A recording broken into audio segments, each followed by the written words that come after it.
आलसी कौवा। एक थी गिलहरी और एक था कौवा। दोनों अच्छे मित्र थे।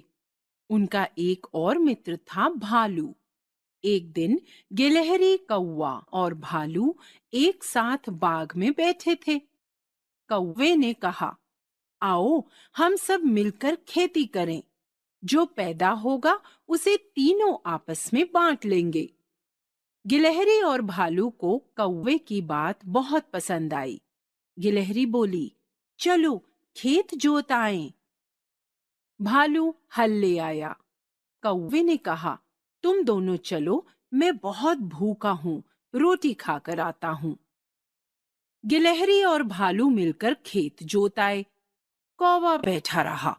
अगले दिन गिलहरी ने कहा, चलो खेत में बीज बो आएं। कौवा बोला, तुम दोनों चलो, मैं बहुत थका हुआ हूँ, थोड़ा आराम करके आता हूँ। गिलहरी और भालू मिलकर बीज बो आए। कौवा पेड़ पर बैठा सुस्ताता ही रहा। थोड़े दिन बाद गिलहरी ने बताया, पौधे बड़े हो गए हैं, चलो खेत में पानी दे आएं।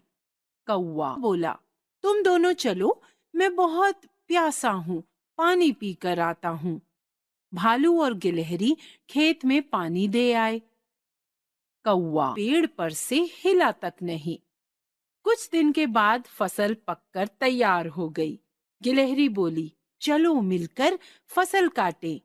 कौवे ने कहा, तुम दोनों चलो, मैं पीछे पीछे आता हूँ। भालू और गिलहरी फसल काट आए। कौवा बाग में ही घूमता रहा। जब अनाज तैयार हो गया तो गिलहरी और भालू अपना अपना हिस्सा खेत से ले आए। कौवे का हिस्सा खेत में ही पड़ा रहा। कौवे ने सोचा, अभी कौन जाए खेत पर? कल सुबह खेत पर जाकर अपना हिस्सा ले आऊंगा। रात में जोर से पानी बरसा। कौवे के हिस्से का सारा अनाज बहकर बर्बाद हो गया। कौवा पेड़ पर बैठा हाथ मलता रहा। तो देखा बच्चों, आलस्य का फल कैसा होता है। समय से किया कर्म का अपना अलग महत्व होता है। समय निकल जाने पर पछताने से कोई फायदा नहीं होता। कर्मशील व्यक्ति सदैव तरक्की करता है। वह जीवन में उन्नति की राह पर आगे बढ़ता रहता है। जो लोग आलस्य को अपना लेते हैं, वे जीवन में कभी तरक्की नहीं कर पाते। सूरज, चांद, नदी सभी अपने कर्म में निरंतर लगे रहते हैं। यदि वे ऐसा ना करते तो संसार आगे ना चलता। समय रहते यदि काम ना किया जाए तो सदैव नुकसान ही उठाना पड़ता है। आलसी व्यक्ति जीवन में कभी तरक्की नहीं करता।